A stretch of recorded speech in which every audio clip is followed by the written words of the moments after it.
नमस्कार, मैं कीर्ति अहरवाल और आप देख रहे हैं बुंदेली टीवी। 9वें विश्व आयुर्वेद दिवस पर कार्यशाला का आयोजन किया गया।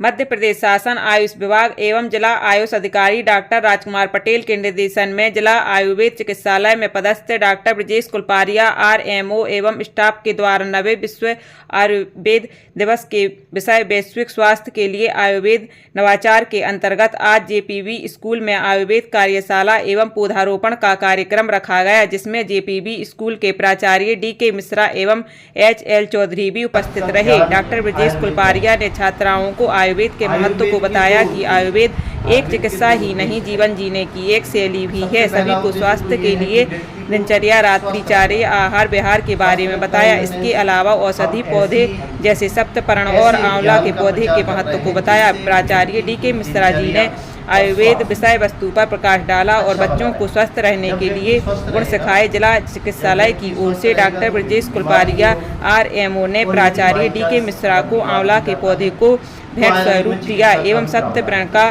सामूहिक वृक्षारोपण किया। कार्यक्रम में आयुर्वेद कंपाउंडर नूतन स्वामी, सौरभ और स्कूल के स्टाफ की उपस्थिति रही। आयुर्वेद एक चिकित्सा ही नहीं, एक जीवन शैली भी। आयुर्वेद की अगर अपन यहाँ से निकल के आते हैं तो आयुर्वेद एक ऐसी चिकित्सा पद्धति है जिसमें किसी प्रकार का साइड इफेक्ट नहीं है और ये पुरातन चिकित्सा पद्धति है। यही पुरातन चिकित्सा पद्धति है जिससे सभी पद्धतियाँ जनरेट हुई, चाहे वो एलोपैथी हो, होम्योपैथी, कोई भी पैथी हो, इसी से जनरेट हुई है। इसलिए ये प्राचीन चिकित्सा पद्धति है। आयुर्वेद के जनक चरक कहलाए जाते हैं। चरक का आप लोग नाम बिल्कुल याद रखिएगा। चरक हैं जिन्होंने आयुर्वेद का विस्तार किया है।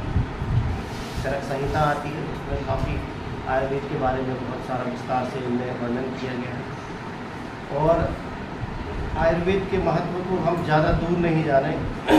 अभी जब 2019 और 20 में जब कोरोना आया था, तब से ज़्यादा लोग बागों ने आयुर्वेद के बारे में जाना है। आप लोगों को भी इसके बारे में जानकारी घर में कहीं ना कहीं किसी न किसी मेंबर ने ये जानकारी या चर्चा तो की ही होगी कि आयुर्वेद में हमें ये कटु काढ़ा लेना है या फिर आयुष 64 लेना है या फिर हमें आयुर्वेद में कोई दवाई लेना है जिससे हम कोरोना से बचे रहें as a preventive medicine.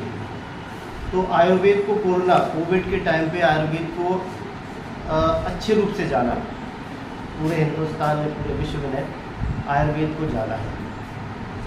Ayurveda में औषधियों का पूरा भंडार है। आचार्य चरक थे तो चरक गुरु जी थे, उन्होंने कहा कि भाई तुम्हारे ज्ञान के लिए मैं एक बात बता देता हूँ कि आप एक मलेरिया लिक्विड हो जाता है, क्योंकि जो मलेरिया के पे हैं जो कीटाणु है मलेरिया की, वो लीवर में पड़े रहते हैं। दवाई लेंगे आप तो क्या हो जाते हैं, डेड हो जाते हैं, सुस्त हो जाते हैं, तो कुछ दिन बाद फिर सक्रिय हो जाते हैं। तो हमने पढ़ा कि एलोवेरा का यदि अपन जूस लें तो उससे लीवर भी सही रहेगा और मलेरिया से छुटकारा मिल जाएगा। तो हमने एलोवेरा का पौधा लगा लिया था, बहुत सारे पौधे लगा लिए, सब बहुत सारा लगाता है। तो एलोवेरा का जो ट्रांसपेरेंट पौधा होता है वो हमने डेली 1 चम्मच लेना शुरू किया। तो वो हमने करीब 10 साल लिया तो मलेरिया गायब हो गया। मलेरिया नहीं हुआ हमें, अभी 15 साल हो गए करीब, मलेरिया नहीं है। मेरा नाम तनु विश्वकर्मा है। मैं कक्षा 11वीं आर्ट्स A1 की छात्रा हूँ। जैसे कि हमारे संघ ने बताया कि हमारी पृथ्वी की प्राकृतिक चीज़ों में हर चीज़ में आयुर्वेदिक समाया हुआ है। और आप लोगों को पता है कि पहले जो हमारे पूर्वज थे, पहले हॉस्पिटल नहीं हुआ करता था, वो अपने घर में ही आयुर्वेदिक औषधियाँ बनाकर अपना इलाज करते थे। ये तो आप सबको पता ही है कि पहले हॉस्पिटल नहीं हुआ करते थे, तो वो खुद ही अपना इलाज कर लेते।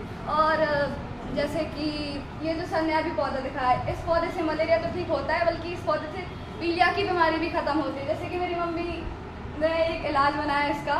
मेरे भाई को जो ना पीलिया हो गया था, तो मेरी मम्मी ने इसको रोज पीस कर मिक्सी से और उसको छान कर मेरे भाई को पिलाया। मेरा भाई बिल्कुल ठीक हो गया। और जब भी मैं बीमार होती हूँ तो मेरी मम्मी मेरे लिए काढ़ा बनाया करती हैं, जिसमें गुड़, हल्दी, काली मिर्च, लौंग, तुलसी के पत्ते और ऐसी बहुत सारी औषधि होती हैं जिन्हें मेरी मम्मी बनाकर पिलाती है। और कसम से मैं वो रात में पीती हूँ और मैं बस सुबह बिल्कुल ठीक हो जाती हूँ। पूरा अपनी बॉडी को ऐसा कर लेते थे कि वो साल भर बीमार नहीं होते थे, कभी बीमार पड़ते थे। Thank you.